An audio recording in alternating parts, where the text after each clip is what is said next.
Hey guys, तो आज का एपिसोड भी उसी सीन से शुरू होता है जहां एम्परर और शीजी की बात हो रही थी। जब से शीजी ने फेडरेशन एम्पायर छोड़ के अपने होमलैंड 8th गैलेक्सी वापस जाने का डिसीजन लिया था, तब से मेन गैलेक्सी में सिर्फ एक ही चीज चल रही थी, रूमर्स। पहले तो बात सिंपल थी, फिर कहानी बनती गई। क्या दोनों एनिमीज बन गए हैं?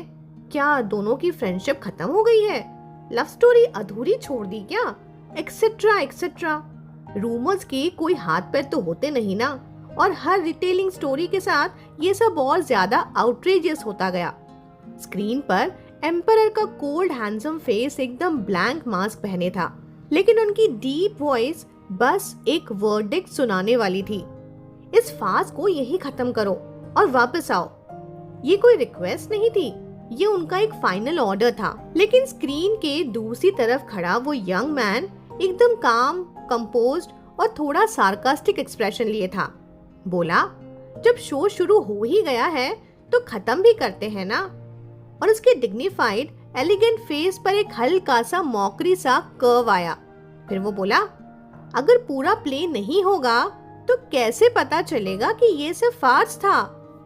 Pin drop silence. Council hall के बाहर खड़े ऑफिशियल्स को भी तुरंत कुछ फील हुआ कि डेंजर लेवल मैक्स लेवल तक रीच हो चुका है। ब्लू स्टार इन्वेजन के टाइम भी हिज मैजेस्टी का फेस इतना फ्यूरियस नहीं था, और आज तो सिर्फ एक माइनिंग स्टार के लिए। एम्परर ने एकदम शार्प गेज देते हुए कहा, कितने टाइम तक मुझसे गुस्सा रहोगे? क्या तुम नहीं जानते 8th गैलेक्सी सिर्फ लो लेवल ह्यूमंस का ग्रुप है। तुम वहां अपना टैलेंट वेस्ट कर रहे हो। शीजी ने बिना आंखें ब्लिंक किए इंटरप्ट किया, अच्छा तो फिर मैं ट्राई करके क्यों ना देखूं? एम्परर के माइंड में एक फ्लैशबैक आता है उस टर्बन कोल्ड आइड स्पारिंग पार्टनर का। यंग एम्परर के हाथ में एक लॉन्ग सॉर्ड थी, फेस पे फियर्स डिटर्मिनेशन। एक आईब्रो रेस के साथ उसने अपनी ब्लेड वापस खींच ली, एक स्मूथ व्रिस्ट फ्लॉरिश के साथ। और तब वो ब्लैक हेयर ब्लैक लिप्ड लड़का शीजी सिर्फ कोल्डली रेज करता है अपनी आंखें और बस एक ही लाइन बोलता है, कंटिन्यू। वो फेल होगा लेकिन कभी गिव अप नहीं करेगा। पैलेस के अंदर लिटिल एम्परर को कॉर्नर तक पुश कर दिया गया था। शार्प ब्लेड उसके थ्रोट के बिल्कुल पास थी, एक हल्की सी प्रोट्रूडिंग वेन के ऊपर टिका हुआ। छोटे एम्परर के हाथ ऊपर उठ गए। बोला, ओके ओके, आज के लिए बस इतना ही। शीजी ने फाइनली अपना स्टैंस रिलैक्स किया, सॉर्ड को ग्राउंड पे लाइटली टिकाते हुए। शीजी एक इम्पेकेबल स्पारिंग पार्टनर था, गिफ्टेड, इंटेलिजेंट। उसमें सिर्फ एक ही फ्लॉ था, सिर्फ एक, कि वो हद से ज्यादा रिजिड और कोल्ड था। उस दिन एम्परर ने जानबूझ के थोड़ा पानी छोड़ा था, यानी वो जानबूझ के हारा था, बस उसे एक ब्रेक देने के लिए। कमांडर शी, तुम मुझे कभी नहीं हरा सकते। प्रेजेंट एम्परर की कोल्ड वॉइस एकदम इमोशनलेस थी, जैसे बस एक फैक्ट स्टेट कर रहे हो। 8th गैलेक्सी ने कभी इंटरस्टेलर लीग नहीं जीता। वो अननोन एकेडमी तो लिस्ट पे भी नहीं आई थी कभी। पर वो लड़का हमेशा अपनी मर्जी का काम करेगा। पूरी दुनिया के खिलाफ अकेला लड़ने का जज्बा था उसमें। वो एम्परर की नजर में उसे क्यूट बनाता था। आधे महीने में Star Network Major Galaxy Leagues का लिस्ट अनाउंस करेगा।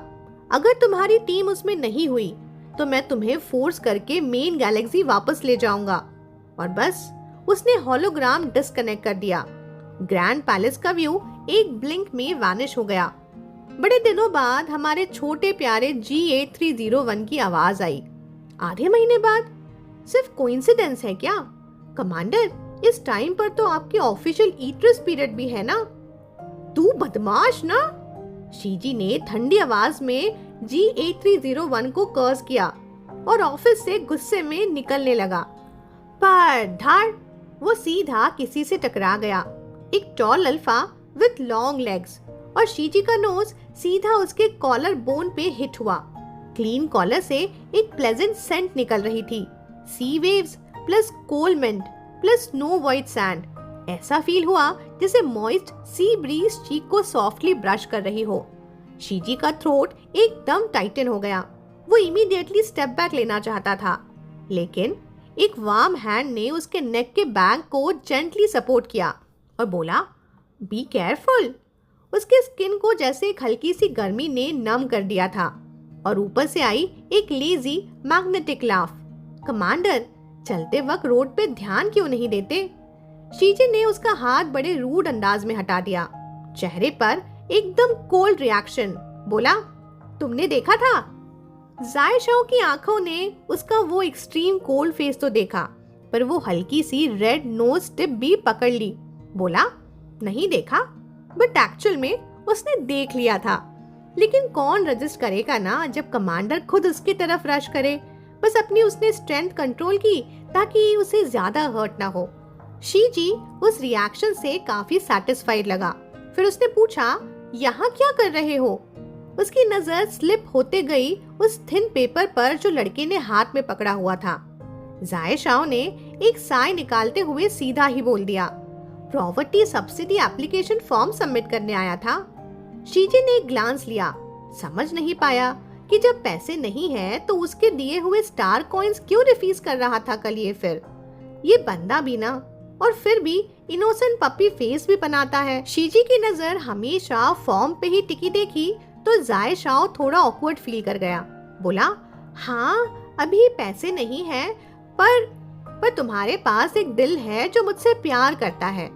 शीजी ने बीच में ही कोल्डली थोड़ा इम्पोजिशन टोन में बात कट करते हुए बोला। कल के स्टार टेलीफोन के बाद से उसका मूड वैसे ही खराब था। उसे लगता था कि दुनिया में कोई भी अल्फा अच्छा नहीं होता, स्पेशली सिल्वर बालों वाले। हाँ यार, दोनों के बाल सिल्वर हैं। और तब उसे 3 सेकेंड लगे रियलाइज करने में कि उसने अभी क्या बोल दिया था। जाय शाओ भी शॉक हो गया। अल्फा का मुंह एकदम ओ शेप बन गया। थोड़ी देर बाद उसने अपनी बात कंप्लीट की, पर मैं बहुत हार्ड वर्क करूंगा और बहुत सारे पैसे कमाऊंगा। शीजी बेचारा सिर्फ ओ के अलावा और कुछ नहीं बोल पाया और बस एकदम एक्सप्रेशन फेस के साथ उसने उस अल्फा के पास से वॉक पास कर लिया। पीछे से सिल्वर हेयर्ड अल्फा की चेस्ट डीप मैग्नेटिक लाफ घूम गई। वो लेजी स्माइल ऐसी थी जैसे एक छोटा सा हुक दिल को टिकल कर रहा हो। फिर बोला, पर तुम गलत भी तो नहीं हो। उसने अपने डेलिकेट और एरोगेंट आईब्रोज रेज करके शीजी के पीछे से शाउट किया, मेरे पास वैसे एक दिल है जो तुमसे प्यार करता है। और बिना एक बार पीछे देखे शीजी बिशप्स बिल्डिंग से निकल गया। फाइनली कमांडर शी ने अपना डिसीजन अनाउंस कर दिया था, allied class mechanical individual soldier department. Professor एकदम शॉक पिकाचू फेस लेके बैठ गए। कमांडर, एक सवाल पूछ सकते हैं क्या? आप फेडरेशन के कमांडर इन चीफ हो, फिर इंडिविजुअल सोल्जर डिपार्टमेंट क्यों? नॉर्मली तो कमांड डिपार्टमेंट ही होता है अलाइड टैलेंट का घर। वहाँ एडमिशन लेने के लिए सिर्फ टैलेंट नहीं, टॉप क्वालिटीज और थोड़ी बहुत नहीं, बहुत ज्यादा अमीर फैमिली का सपोर्ट होता है। इसलिए एकेडमी के सबसे टॉप स्टूडेंट्स वहीं कॉन्सेंट्रेट होते हैं। इस पर शीजी ने कामली जवाब दिया, प्रोफेसर रिचर्ड, आप सीनियर हैं, जूनियर्स के सामने हॉनिफ्रिक्स की जरूरत नहीं। वो कोल्ड एंड अलूफ पर्सनालिटी का बंदा होते हुए भी कभी अपना पावर अब्यूज नहीं करता था, हमेशा पोलाइट रहता है, बस थोड़ा सा दूसरों से डिस्टेंस मेंटेन करता है। बस यही एक खामी है हमारी शीजी में। और मेका स्क्वाड चूज करने का रीजन, बिशप्स बिल्डिंग के बाहर freshman gossip radio full volume पे चल रहा था। सब वेट कर रहे थे कि कमांडर का फाइनल चॉइस क्या होगा। जैसे ही न्यूज आई, कुछ के लिए हैप्पी एंडिंग थी और कुछ के लिए स्ट्रेट हार्ट ब्रेक। मेका वर्सेस कमांड डिपार्टमेंट, ये लिटरली 1 सेकेंड में लाइफ चेंज कर सकता था। कमांडर ने हमें चूज किया, हमें। लू याओ ने जाय शाओ के शोल्डर्स शेक कर दिए जैसे वॉशिंग मशीन हो। क्या सही लक मिली है हमें यार, जेंटल, काइंड और परफेक्ट कमांडर। जाय शाओ ने हल्की सी स्माइल के साथ कहा, कैसी लक, ये तो ऑब्वियस है कि। और तभी शीजी का वॉइस कट करती हुई अंदर से आवाज आई, cold, direct, with no filter वाली। ऑब्वियस ये है कि ट्रेनिंग रिपोर्ट कार्ड में एक भी पासिंग ग्रेड नहीं है। मैं लूजर्स का कमांड नहीं करना चाहता। वुश! और ये बोलते ही रिपोर्ट कार्ड को विंडो से वेस्ट पेपर की तरह बाहर फेंक दिया गया, सीधा जाके मेका डिपार्टमेंट के एक स्टूडेंट के सर पे टप। मेका डिपार्टमेंट चुप, कमांड डिपार्टमेंट चुप, प्रोफेसर चुप, जैसे सबके मुंह पे ताले ही लग गए थे। लू याओ भी एक सेकंड के लिए फ्रीज हो गया। फिर एम्बैरेसमेंट के साथ फिर से चीयर करना उसने स्टार्ट कर दिया और उसने धीरे से जाय शाओ से पूछा, तुम अभी कह रहे थे ना ऑब्वियस रीजन, क्या था तुम्हारा? जाय शाओ ने 2 सेकंड का ड्रामेटिक पॉज लिया और फिर डेड पैन टोन में बोला, ऑब्वियस ये है कि हम सच में कचरा ही हैं। टीम का कमांड इम्पोर्टेंट होता है, लेकिन कमांडर शीजी के लिए सबसे इम्पोर्टेंट चीज है हर मेंबर की ओवरऑल स्ट्रेंथ। वो हमेशा अपने टीम का मैक्सिमम पोटेंशियल निकालता है। उसकी बस एक ही कंडीशन है, स्ट्रेंथ होनी चाहिए। लू याओ एकदम फ्रीज हो गया कमांडर के ठंडे टोन पे, हल्का सा गल्प लिया और बोला, मैं अपना जेंटल कमांडर का ना ओपिनियन वापस लेता हूँ। जेंटल माय फुट, इससे अच्छा तो 2 थप्पड़ मार देते। जाय शाओ ने एक आईब्रो उठा के लू याओ को देखा और बोला, वो जेंटल नहीं है। लू याओ बेचारा सोच रहा था, भाई तू तो ना प्योर लव ब्रेन मोड में है। उसे अब फुल डाउट होने लगा था कि जाय शाओ के दिमाग में बस एक ही सिंपल लॉजिक है, कमांडर का मतलब हमेशा सही। चाहे कमांडर उसे स्टूपिड बोले, फिर भी उसके लिए वो कॉम्प्लीमेंट बन जाता है और फिर वो अपने आप से सबको डिक्लेयर करेगा, मैं तो दुनिया का क्यूटेस्ट लिटिल फूल हूँ। लू याओ का बस अब एक ही थॉट था कि भाई साहब ये तो डेंजरस लेवल का स्कैरी है। लेकिन अगला सीन तो उससे भी ज्यादा टेरिफाइंग निकला। एंशिएंट यूरोपियन स्टाइल की बड़ी सी विंडो क्रीक करके खुलती है और उसके बीच से एक पेयर ऑफ वाइट जेड जैसे hands with long slender fingers जो फ्रेम को पुश करके ओपन कर रहे थे। लाइट एंगल से नीचे झांकते हुए commander Shiji cold god like handsome face के साथ स्लाइटली लीन करके डायरेक्ट स्टूडेंट्स की भीड़ को स्टेयर कर रहे थे, जो खुलेआम नीचे गॉसिप और ईव्सड्रॉपिंग कर रहे थे। फिर बोला, तुम लोग तो काफी फ्री लग रहे हो। इंस्टेंट रिएक्शन, नहीं नहीं नहीं नहीं नहीं। सबका सर पेंडुलम की तरह शेक होने लगा, लेकिन शीजी ने उनका ड्रामा कंप्लीटली इग्नोर किया और सीधा अपना वर्डिक्ट सुना दिया। बोला, सुबह के मॉर्निंग एक्सरसाइज में तुम सब फेल हो गए। 10 लैप्स का स्टैंडर्ड टाइम था 30 मिनट और तुम्हारा फास्टेस्ट टाइम था 42 मिनट्स। How many? किसी ने फाइनली हिम्मत जुटाई और ऊपर चिल्लाया, कमांडर ये तो 1000 मीटर का रनवे है ना, मतलब 10 लैप्स होते हैं 10,000 मीटर, यानी 10 किलोमीटर। लू याओ का पेशेंस तो एकदम ब्रेक हो गया। बोला, कौन 10 मीटर आधे घंटे में दौड़ सकता है? ये कौन सा स्टैंडर्ड है? ऊपर से एक कोल्ड फ्लैट वॉइस ड्रॉप हुई, मेरा स्टैंडर्ड है। लू याओ ने तो अपना मुंह ही तुरंत कवर कर लिया। शीजी काम टोन में बोला, गो अहेड। सब ने थोड़ा कॉन्शियस मोड में पूछा, कहाँ जाएं? शीजी को ये क्वेश्चन इतना क्यूट लगा और स्टूपिड भी। फिर भी उसने पेशेंट टोन में रिप्लाई दिया, अपने ग्रेड्स को स्टैंडर्ड पे ले जाओ। और बस उन सब पे बिजली ही गिर गई थी मानो। मतलब अगर स्टैंडर्ड मीट नहीं हुआ तो फिर से 10 लैप्स और फिर भाई गांव के खेतों का बैल भी इतना काम नहीं करता है ना। पर शीजी ने थोड़ा दया भी दिखाई। बोला, एवरेज 1 लैप मतलब 3 मिनट। जो स्टैंडर्ड मीट करेगा ब्रेक ले सकता है, लेकिन बाकी हर लैप में भी स्टैंडर्ड के अंदर ही होनी चाहिए। ये ना सीधा थ्रेट था, नेकेड थ्रेट। मेका इंडिविजुअल वेपन डिपार्टमेंट के स्टूडेंट्स का दिमाग अब तक इतना सैड नहीं हुआ था और कंडक्टिंग डिपार्टमेंट वाले स्टूडेंट्स का कभी इतना अच्छा दिन नहीं आया था। वो मेका वाले जो 1 सेकंड पहले प्राउड थे, अब एकदम होपलेस हो चुके थे। कंडक्टिंग वाले बस सर हिलाते हुए बोले, लाइफ ऐसी ही है, कभी ऊपर कभी नीचे। चाहे माइंड में रेजिस्टेंस हो, फिर भी हर एक इंडिविजुअल सोल्जर क्लास के बच्चे फिर भी ओबीडियंटली ट्रैक की तरफ मार्च कर गए। शीजी विंडो पे खड़े काम एक्सप्रेशन के साथ उन बच्चों को जॉगिंग ट्रैक पे दौड़ते हुए देख रहा था। डीन हर्ट्स बैकग्राउंड में हंसते हुए बोले, तुम उनको ये क्यों नहीं बताते कि ये उनके भले के लिए है? शीजी बोला, वो बिना बोले भी फील कर ही लेंगे। वो इतना ड्रामा और अननेसेसरी स्वीट टॉक में बिलीव नहीं करता था। ट्रेनिंग इंटेंसिटी पहले कभी ऐसी हुई ही नहीं और बदलने का कोई रीजन भी नहीं। डीन हर्ट्स बोले, तुम उनके लिए काफी अच्छे हो। शीजी ने उन्हें एक साइड ग्लांस दिया, फिर बोला, मेन गैलेक्सी के किसी भी एकेडमी के कंपैरिजन में ये प्लेस तो एकदम ग्रीन हाउस है, इसलिए कभी लीग रोस्टर में नाम ही नहीं आया किसी का। 8th गैलेक्सी लीग लिस्ट में 32 टीम्स थी, हर गैलेक्सी से 4 स्पॉट्स। इतनी सीट्स होते हुए भी हर्ट्स कॉलेज का नाम कभी आया ही नहीं लिस्ट में। डीन हर्ट्स ने थोड़ा ऑकवर्डली अपना नोज रब करते हुए कहा, पोटेंशियल के हिसाब से हम दूसरे कॉलेजेस जितने स्ट्रॉन्ग नहीं हैं। 8th गैलेक्सी के कुछ कॉलेजेस काफी स्ट्रॉन्ग है।